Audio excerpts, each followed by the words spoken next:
Hello everyone, and welcome to the Trill Project.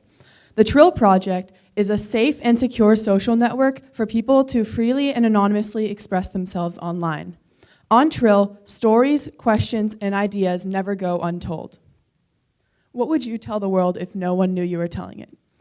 We asked this question on our website, and we got over 100 responses, all of which were incredibly honest and meaningful.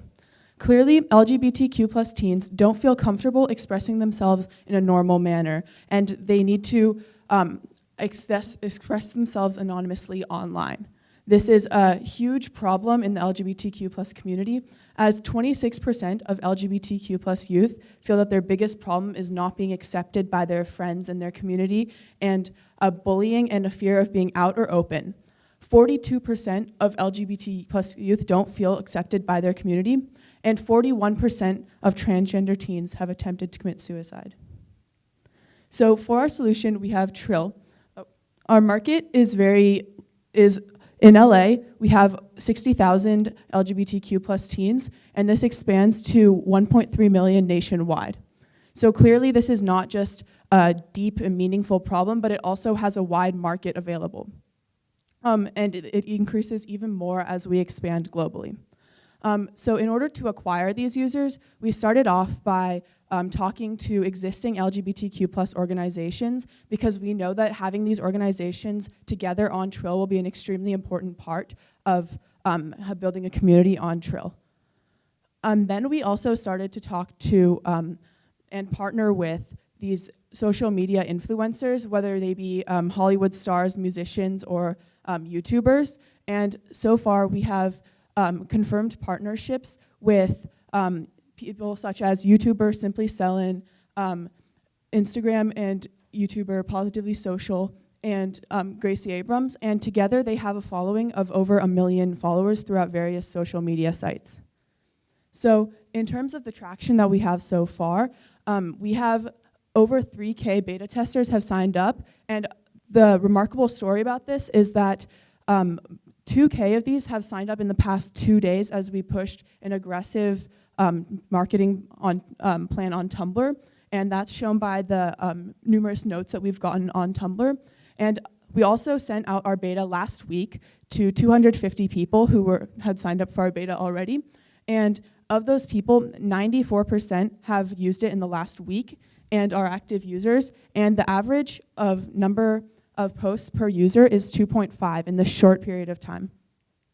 So our methods of generating revenue include these 3 methods. So our first method is through licensing and selling the artificial intelligence and machine learning algorithms that we're developing to keep Trill a positive environment. Our second possible method is through putting ads between user posts. And our third exit, this is more of an exit strategy, but it would be acquisition, as many larger social media companies are buying up smaller ones that have successfully captured the Generation Z market. So in terms of our competition, we view our biggest competition to be Tumblr, as it currently has a large user base of people in marginalized communities that we hope to get onto Trill. And our second most prominent competitor is Telegram, as they're a secure messaging site for people to who have common interests to communicate. So we believe that through our use of Tor and the dark web in order to keep user posts anonymous and accessible, we have a leg up on Trill, both Tumblr and Telegram in both of these areas. We also have a communities feature, which is unique to Trill, as it allows users who follow similar tags to be joined in private, tight-knit communities. And while Tumblr only has a public version of this, Telegram does not really feature this at all. So in terms of our content, on Trill, users follow different tags rather than other users, and this ensures that Trill is a space where there's no it's not a popularity contest like we've seen so many other social media apps degenerate into popularity contests and clickbait, and we ensure through the following of tags that Trill doesn't do this. So in terms of our roadmap, we looked and we compared it first to Tumblr. So Tumblr had a significant spike in growth after about 3 years, but we believe that Trill will be able to do this in 2 because the main reason for Tumblr's growth was due to their large reconfiguration of their platform. We also compared ours to Instagram and used that in order to generate our in order to generate our projected users. So in terms of our roadmap, we have already started partnering with different organizations, and as I just mentioned, we've had a huge push on Tumblr as well. We also will continue recruiting users, and our beta was published last week ago, but we are also launching our public, full version of on the App Store in June, which is just in time for Pride Month. And then also we believe that through continued refinement based on user requests, we will be able to generate exponential growth. And another method for us doing this is the correct marketing and business strategies that I mentioned before. So this is our team. Alexandra is an editor of a high school newspaper that has won gold and silver key awards nationwide. Ari is a developer who started her own development company at age 13 and has been awarded honors from Apple, South by Southwest, and the US Congress. Izzy has been working as a professional web developer for the past 4 years and is our LGBT+ community liaison. Georgia has been awarded the President's National Volunteer Service Award, in addition to founding and counseling at her own Aspire IT Coding Camp for Girls. I have been recognized as among the top 10% of female computer scientists that are high school age in the country by the National Center for Women in Information Technology. Finally, these are our advisors. And Jane Buckingham, who's the founder of Trendera and a TED Talk speaker, is our communications advisor. Our technical advisor is Conrad Kramer, who sold his company to Apple and currently has developed many of the libraries that we're using on Trill. And finally, our business advisor is our teacher, Rob Levin, who is a Stanford Business School graduate. So if awarded the investment money, we will use it for marketing and user acquisition and also for tech expenses, but the most important use of this will be to employ moderators, and these moderators will tag posts that are unsafe on Trill, and this will ensure that Trill remains a safe and positive community.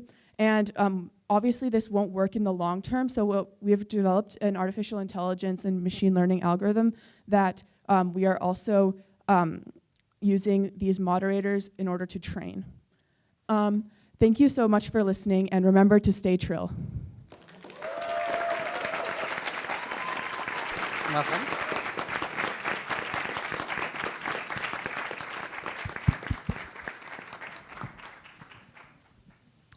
Thanks, guys. It's a super interesting project, and it sounds like it's serving a real need, which is always great. I didn't quite follow the business model side. So is it basically going to be, like you mentioned, licensing of your technology? I guess that would obviously depend on how unique and well it does. Would licensing that tech be an issue in terms of your competitive advantage? Like, do you consider that technology to be core to the product, or is it more the sort of traditional social network side that's the core to the product?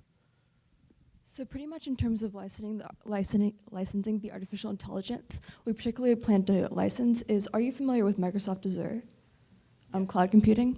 So we kind of want to be the Microsoft of Azure, but for social change. So as more laws are being passed for social networks, that they're more responsible for the type of content that is posted on their social networks, we want to create machine learning algorithms that find posts that might be dangerous for these social networks, or that suggests that a user plans to harm themselves, somebody else is harming them, or they plan on harming somebody else. And so that's kind of our competitive advantage, because nobody else has really done that. And we see that there's a need with the whole Cambridge Analytica scandals and whatnot going on right now that we hope Trill will solve. So is the core business then to develop that technology and license it, or is the core business to develop like a Tumblr scale or Instagram scale social network? So the core business is obviously to develop Trill and then make Trill extraordinarily secure, and with the same software we're using, and then open that software up in like how Microsoft Azure does it with like an API that other networks can then buy that API and use it in their own software as well, or apps and websites and whatnot. Got it. Great. Thanks. Welcome. Thank you for presentation. It's really, really inspiring. Could you tell a little bit more, like what will make Trill unique? Like what will be the difference except the anonymous, the structure of the post, the way how user communicate, whatever you could share with us that is different from other social media, right? And the model of the social, like is it going to be a Twitter style post or more like chatting? So, you know, it's like very many variants of the social media. Yeah, so right now in our beta what we have is just simple text posts, but what really makes Trill different is that we use special networking in Trill that's powered by IACPA's Tor framework, which is an open source Tor library that pretty much allows anybody in the entire world, no matter if you like live in a country that doesn't allow regular mainstream social media, or maybe are an LGBT youth that doesn't want their parents to find that like they visited certain sites or use Trill in their environment. So they pretty much mask your IP address, so it makes you look like you're in a different location, which is extraordinarily secure, but we know that's not enough. So we asked our LGBT plus users like what they really loved about the social networks they used and what they wanted to, and they said they really loved meeting other people like themselves online. So we built in a community feature that we'll be rolling out as we have more active users, or we know what active users are on our platform, that will be available just specifically to them, that will allow them to communicate in kind of like a support group, but completely anonymously online, that they can then, that will have like generated questions and admins, and will allow them to find support in like a small environment as well as the whole entire Trill network. I have one more question is, have you, so you share the competitors like Tumblr and Telegram, but have you considered like a Reddit, because it's also in some way anonymous registration where you could create your sub-interests, right? So have you analyzed another social media? And second, like following question is, have you analyzed social media in other countries that may doing something similar? Yes, we actually tried advertising a little bit on Reddit, and we weren't as successful because most of the posts were mostly about like news and whatnot. We didn't feel that same personal connection as we did on Trill and also on Tumblr. Additionally, we haven't analyzed other social networks in other countries because we're mainly focusing on the LGBT community in Los Angeles and California, which is really big. But as we expand to other markets, we'll definitely look into that. Thank you. So maybe there's more a qualitative question is, how did you guys get involved or, you know, select this sector, this focus, and where does the Trill name come from? So we actually started as a Girls Who Code team. Most of us go to the same school, and we were in this competition for Girls Who Code to just create a company and a app that helps solve a social issue. So we kind of looked around our community at some of those social issues, and one of our friends is LGBT, who's one of our co-founders, who unfortunately can't be at Founders Bootcamp, but she saw that this was like a huge problem, and we kind of just went forward from there. Yeah. Additionally, we've found that as high school girls in particular, there's all these forces always coming at us, telling us that we don't have agency over our minds or our bodies and our words in certain places. And especially as women in tech, we've really found solace by leaning on each other, and we've really learned a lot from each other in that way, and we want to expand that out to everyone else. And the most valuable way that we found to do that is in an anonymous way that's safe and protected and intimate, and that's really our goal here.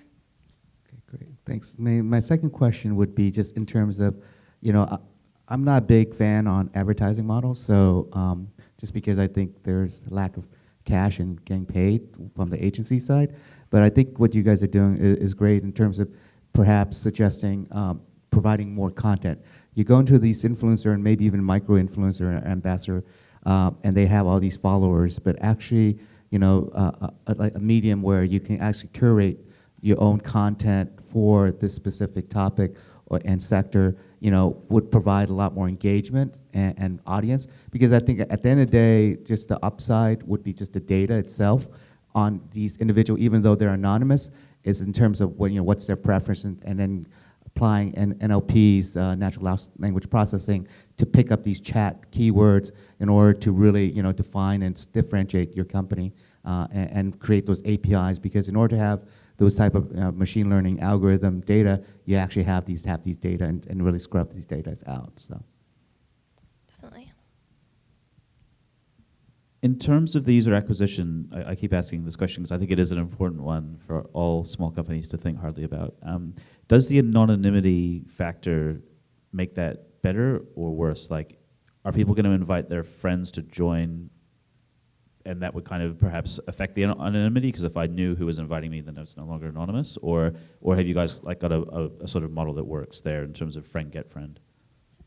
Definitely. So for usernames, even when you first log in, it's actually generated by a color. So we have a selection of different colors that have corresponding nicknames so that your username would never be something that could be distinguishable. Like your friend could put 2 and 2 together. This is also their Twitter handle, so it must be their Trill. And we definitely have, with our marketing so far, branded it in such a way that Trill is for LGBT plus youths and also allies. So having Trill on your phone isn't a way to out yourself by just having that. It's just a community to talk. The anonymity, we've only started pushing our beta about 3 weeks ago is when it went live. And already just from messaging people on Tumblr, the response has just been fantastic and people are willing to share it with their friends as even just from a place of being an allyship, whether or not they identify as LGBT plus. Yeah, it's awesome growth in that very short period, so congrats on that. Thank you. It's a really interesting idea with generating the username by the color. I think you should include it in the presentation, more like the specific things that makes your platform unique, because yeah, it kind of helps to understand what make you different and what make people use this application. Yeah, and thank you, probably. Thank you. Excellent. It's really great.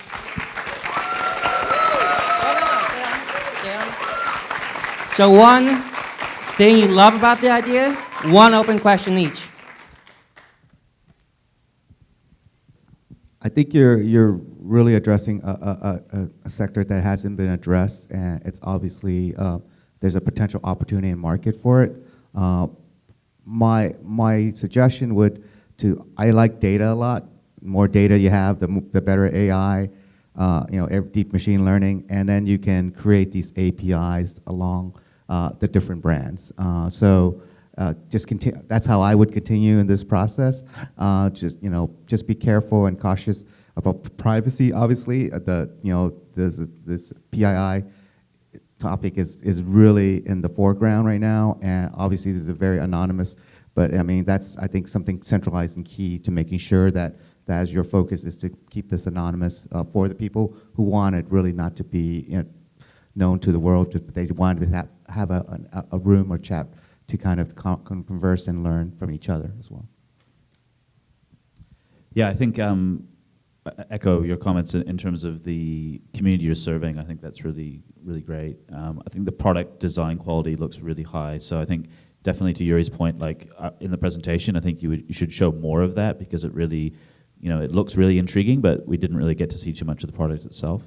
I think the one sort of key risk that you have is the privacy angle. So given that your whole product is sort of rooted on the fact that it is private, if that was ever to undo itself, then it would be very, very bad. So I think you probably need to look at some outside kind of analysis or interrogation of your at the technical layer, just to make really, really sure that you're doing everything you can to maintain that. But yeah, really promising, really exciting. Yeah, in terms of like the biggest strengths of the product is I actually think it's you as a company, that as a team, that you could bring really unique view to this and a fresh view to social media. And of course, the biggest challenge here is the areas that you selected itself, right? That social media is really complicated to grow to a big platform. So wish you all the best with that and try. Be smart. Thank you. Excellent. Louder.